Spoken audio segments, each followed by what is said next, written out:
Kelajakda sun'iy intellekt buxgalterlarni o'rnini egallashi mumkinmi? Sun'iy intellekt ko'p kasblar o'rnini bosyapti, lekin buxgalterlar o'rnini sun'iy intellekt bosa olmaydi. Yani sababi o'zidan so'rab ko'rdim. Bir qiziqish uchun ChatGPT aynan sen buxgalter o'rnini bosa olasanmi desam, ChatGPT yo'q, men bosa olmayman deb aytdi. O'zi aytibdi bu narsani, o'sha o'rnini bosa olmaydi. Sababi nimaga deydigan bo'lsak, ChatGPT qaysidir ishimizni yengillashtirib berishi mumkin. Ya'ni yangi texnologiya sifatida bu narsani qabul qilishimiz kerak va bundan to'g'ri foydalanishimiz ham kerak buxgalterlar. Ya'ni qaysidir funksiyalarni o'ziga ichga qamrab olgan funksiyalarni o'rganib, zamon talabiga qarab moslashib, bundan buyog'iga ChatGPT bilan birgalikda ishlashimiz kerak.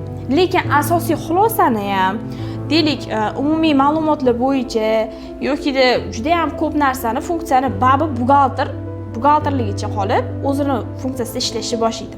Sababi undan faqat oddiygina yondashib, birgalikda qanaqadir yordamchi buxgalter sifatida uni ko'rib, ish faoliyatini olib borsa bo'ladi bemalol.